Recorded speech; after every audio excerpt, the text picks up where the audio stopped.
Je te casserai les dents. Retourne à la cuisine. Retourne à la cuisine. Retourne à la cuisine. Hé, Moro, lève-toi, on est venu prendre ta femme.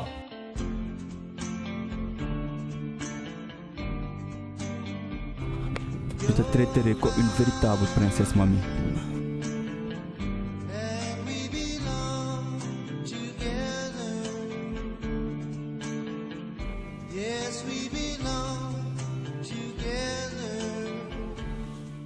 Poussière d'espoir est un film qui c'est, je dirais, un drame romanesque.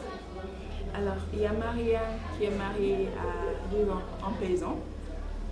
Donc, elle vit avec son mari au fin fond d'un village lointain. Donc, elle est là et elle a ses rêves. Mais en fait, quand elle s'est mariée, elle pensait qu'elle allait vivre quelque chose de spécial, une histoire d'amour passionnante. Mais elle a été très, très tôt déçue. Donc, elle a été avec un homme qui l'a maltraitée. Donc, elle souffrait dans sa chair. Et il y a cet homme-là qui ne la valorisait pas.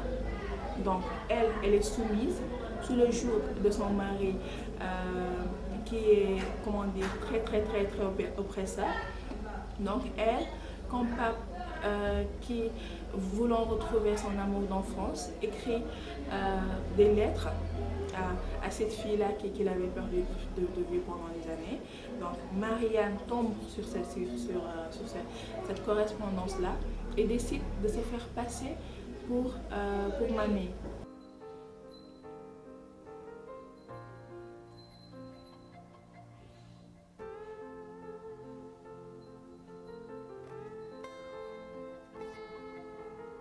Je souffre, mamie. Pourquoi tu ne me réponds jamais? Je préfère mourir que de croire que tu refuses de me répondre. Dis un mot, même si tu ne veux plus de moi. Dis-le-moi quand même. Non, moi j'ai été très, très honorée d'interpréter ce rôle de Marianne. Cette femme qui est à la fois soumise, qui a l'air peureuse en apparence, mais qui au fond d'elle sommeille une rebelle en fait. Tu as quelque chose à me dire? Non. Ne te fiche pas de moi. Parle! Parle! Je voulais juste t'informer. Je ne comprends rien de ce que tu dis. Arrête de bégayer. Parle, bon sang. Mamie, la fille de la lettre, c'est elle qui habitait ici avant nous. Elle a déménagé. Ben, je me rappelle le jour où on m'a envoyé le scénario. Donc je l'ai lu, je l'ai montré à mon mari, il l'a lu, il me dit ça vous dirait pas de, je sais pas, prendre d'autres personnes avec qui vous pourrez bosser parce que ça c'est vraiment quelque chose de grand. Donc c'est un film qui m'a beaucoup intéressée, que j'ai beaucoup adoré. En plus c'est le premier film que j'ai joué donc.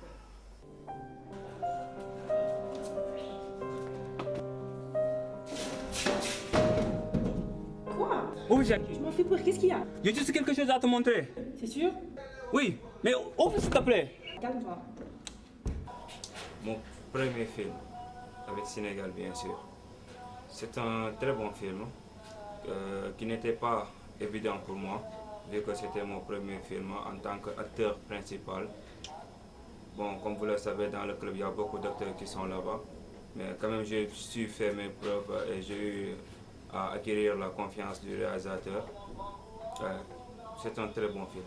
Moi, j'ai bien aimé la fin parce que j'aime bien quand on surprend le public. Genre, quand le public s'attend à ce que quelque chose se passe et que nous, on aille au-delà. Pour cela, je félicite Chérif pour le dénouement du film. J'ai bien aimé. jàppale ni nag ji junni toll ci àddina sax musul am. Le bilan précis de la catastrophe est resté flou. C'est un problème de justice. Il y a beaucoup plus de morts. Donc, j'ai suivi l'évolution du bateau Joola et il n'y a pas eu tellement d'informations, tellement de reconnaissance par rapport à tous ces morts, tous ces gens qui sont restés dans la mer. Donc, nous, on est là 10 ans après, il n'y a pas assez d'archives qui parlent du bateau. Et c'est l'accident le plus grand de l'histoire de la mer.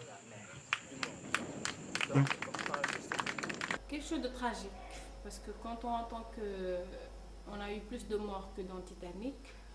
Là, je me dis sérieusement que c'est quelque chose de tragique qui est tombé sur nous sans qu'on s'en rende compte. Donc, ça a vraiment touché tous les Sénégalais, qu'on ait des victimes ou pas à l'intérieur, qu'on ait des amis ou pas à l'intérieur, ça a touché tout le monde. Donc, moi, je me dis que c'est quelque chose de tragique pour le pays.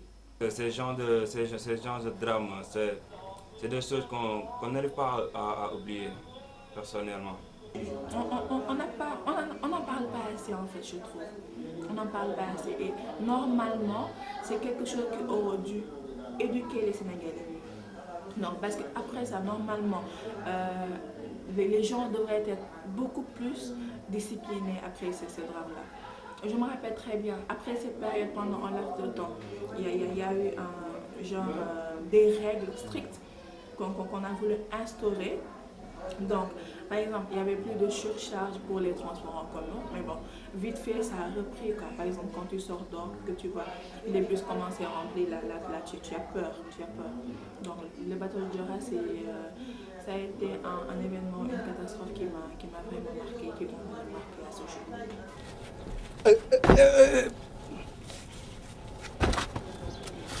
Si tu le trouves en train de... C'est toi, minable, tu dis que des conneries. 1, 2, 3, action! Je parlerai d'abord du réalisateur, un vrai fou. Je le dis carrément, c'est un vrai dingue ce gars-là. C'est une personne sérieusement qui a de l'inspiration sur tout. Il peut être inspiré par tout. C'est une personne humble, sérieusement, qui sait ce qu'il veut. Et moi, je l'encourage beaucoup à aller de l'avant. Ton mari n'est pas là, je sais que je pourrais... si je me mettais à parler Chérif, je peux passer toute une journée à parler Chérif. Mais je crois que je vais aller à l'essentiel. Chérif, c'est quelqu'un que j'admire. Il a vécu beaucoup de choses. Il a vécu énormément de difficultés à cause du Sénégal. Mais il y a toujours cru. Le Sénégal, c'est comme son fils en fait. C'est le fils qu'il a engendré. C'est comme si Chérif n'avait pas de vie. Que toute sa vie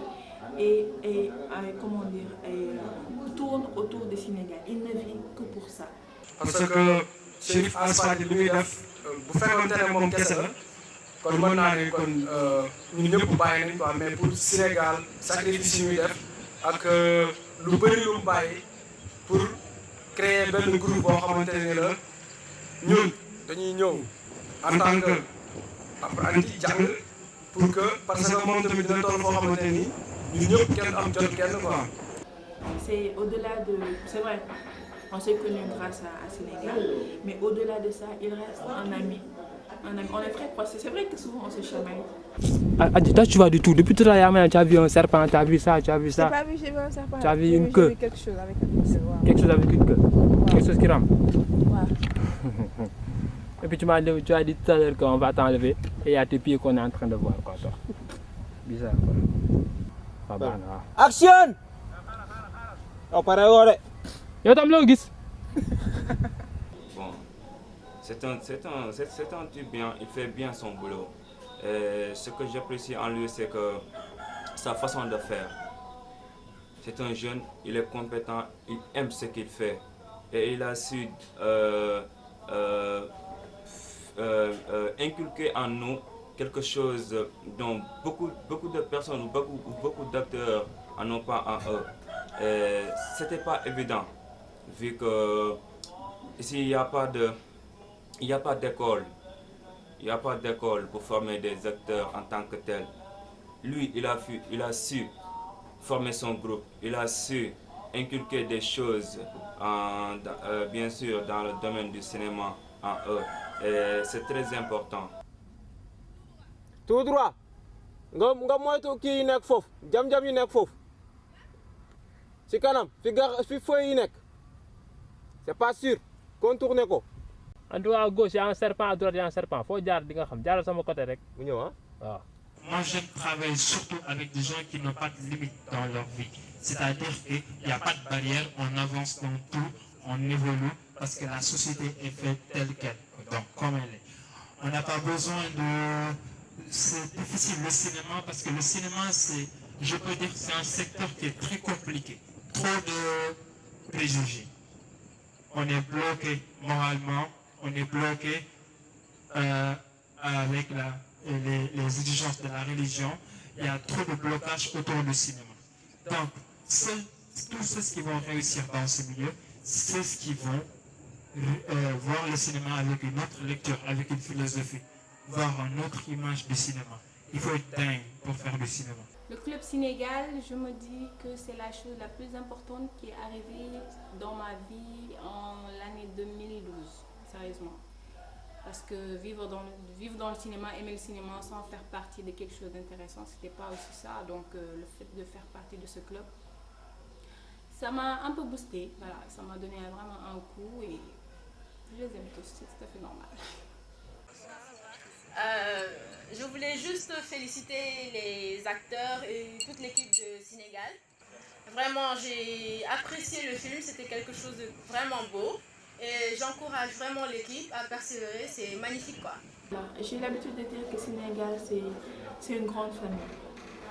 Alors, c'est vrai, souvent, il n'y a que nous que les gens voient, nous qui sommes devant la scène, nous les acteurs qui tournent tout le temps. Mais bon, derrière ces acteurs-là, nous qui sommes devant, que nous voyons, alors il y a toute une équipe derrière. Je veux dire, les techniciens, les réalisateurs, qui est en même temps le scénariste. Donc cette équipe, s'il n'y avait pas cette équipe-là derrière, nous, on ne verrait jamais. Je pense que le Sénégal sera le premier révolutionnaire du cinéma. Tôt ou tard, on va y arriver. Se retrouver dans les tapis rouges de Hollywood, pourquoi pas? Quand je joue un rôle, quand j'interprète un personnage, moi je veux jouer avec tout le monde en fait. Je n'ai pas de restriction là-dessus. Donc de la même manière, j'aimerais qu'un jour que je sois connue et reconnue au plan international, de même que Sénégal. Pourquoi t'as quitté si vite? Arrête! Tu vas le tuer! Mourons! Attendons un peu. Marianne ne sort jamais sans me prévenir.